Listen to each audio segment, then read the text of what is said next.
Alright. Couch Coop back in the pilot seat. Space McConaughey. Couch Coop is back in the pilot seat with another No Man's Sky patch review. 3.85. This one concentrates on Outlaws and explosions, all kinds of strange planetary combat, and the whole combat system has had an overhaul. Holy crap. That is exactly where we're going straight away because I'm interested.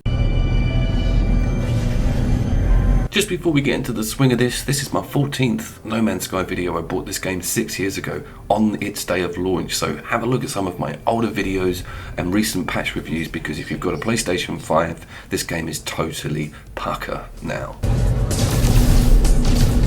What's changed on a day-to-day level with this combat? Okay, you've got a brake now on L2, alright, and every other ship that you fight, especially the bandits or the fugitives, they have their own shield, so you've got to bust through that and then penetrate the actual fuselage. Same thing goes for you, and they've also changed the shield recharge mechanic, making it easier to reach, and a lot of the ships will drop the material needed to recharge, so there's this strange sort of kill someone to get your shields back area, and they are sometimes well OP. A lot of your bounty targets will have a severity meter, and I've ran into some that are just out and out well too difficult. Got to get a better ship, got to get some better guns. And incidentally, this is one of the ships that only has the main firing laser, doesn't have those homing missiles, so I'm straight on the back foot already. I've got to go and get a decent combat craft, which is exactly what I wanted to do with this game. Get ships for certain tasks. That sort of stuff is now coming to fruition.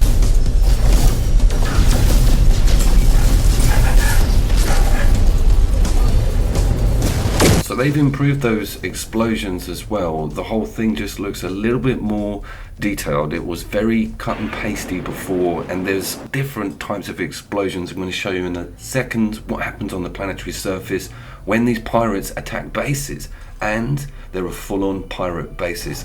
That's pretty amazing, but not something I could get to immediately. That's one of the things I like to do in my patches, is just show everyone what initial changes there are when you log into it, because some of the content in No Man's Sky is really buried, and it's not fair that you have to pump in 10-15 hours just to see a new vehicle or something. Not with this. It's very surface level, and the whole thing just feels cool.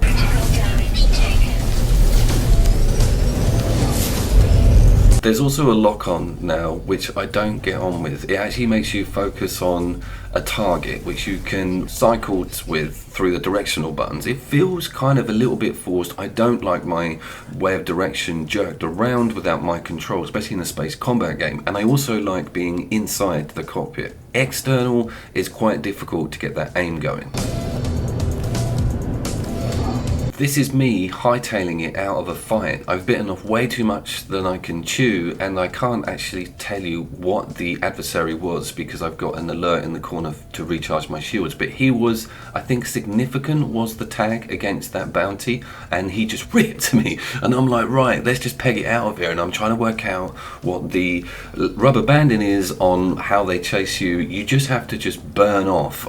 This ship's quite quick, I think, on the stats level, so he couldn't follow me in. And I got further enough away to then engage my hyperdrive, because that is essentially locked when you're in combat, which can create quite a bit of panic if you know you're doomed and you're potentially going to have to come back and grab all of your infantry from the middle of nowhere.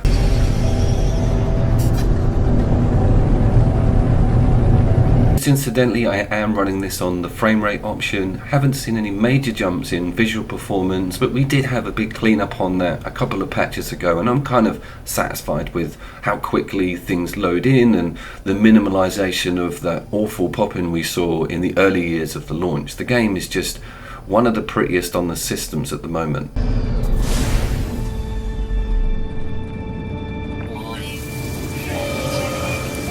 So this is one of these what feels like, but they can't be, because it came on as soon as I just launched to another planet, encounters with the pirates attacking a friendly base.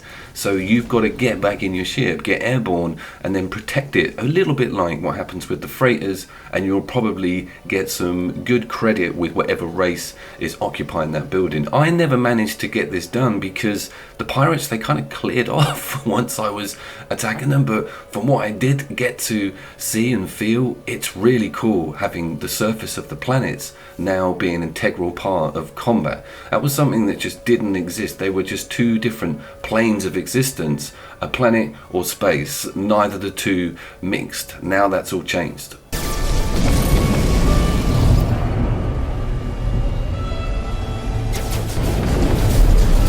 This was a great experience. Everything sort of came together with the new combat mechanics, the shields on the pirates, the fact that I'm just above a friendly base, doing like U-turns on quite low altitude and fighting stuff upside down. Again, externals not recommended, but I wanted to sort of experiment with it all and get a missile plus laser ship, because this thing is proving to be a glass cannon with glass bullets.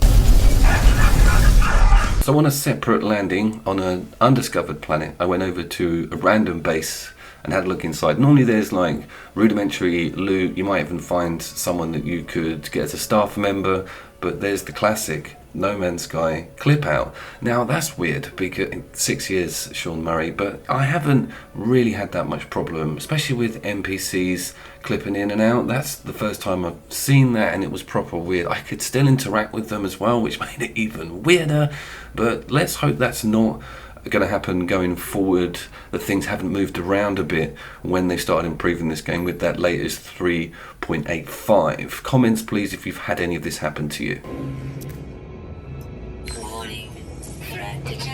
Anyway, he's super annoyed about something. I do a sort of passive response and he's like, just get out, and I do, and there's a goddamn war going on outside. He's been attacked by pirates himself. And it's like, get in your ship and get this worked out. But I do love the way that they're pounding the surface, those explosions. That is a whole new thing with this series, and it's something I just love exploring. You cannot, to my knowledge, shoot up from the ground to the pirate ships. You might be able to, I didn't test it, but look at this destruction. I just want to very quickly talk about the solar powered ships and the new ships that have been put in with this update. And solar power in general is a new element that is going to help construction and refine. It's just going to be amazing. You're not going to have to pump in all of these raw materials to get your base powered. But the ship itself is actually a blueprint that you have to get off one of the traders, and there's a few elements that you have to gather to put the ship together. It's a quest in itself. I thought you could just loiter around the space station and buy one outright. No. Let's just have a really quick recap, because we had all of the Atlas updates years ago, which embedded this amazing sort of story and mission structure to the whole game. Then of course we had the companion and all the mountable flying giant insects, including land animals, and you could sort of personalize them. We had the hard frame guys come in with the Sentinel update, which is kind of amazing having your own mech. But that Sentinels update and the depth that a lot of the enemies go into when you find them on the planet's surface is kind of pretty mind-blowing. And now you've got that combined with pirate ships and pirate bases that could kick off on the planetary surface. Are we getting past expectation levels on launch with the content of this game now? I'm not joking. It is turning into this monster. Sean, what have you created here? It's unbelievably good now. And I think we're going to see quite a lot more, because I can think of some areas that need a little bit of scrubbing up. But where we are now and what we've got to work with for the cost of this game, of course it's Game Pass as well, and we have a lovely PlayStation 5 boosted version of the game. I am in no position to complain about this game anymore. Hats off to the studio, and I'm going to see you guys down there.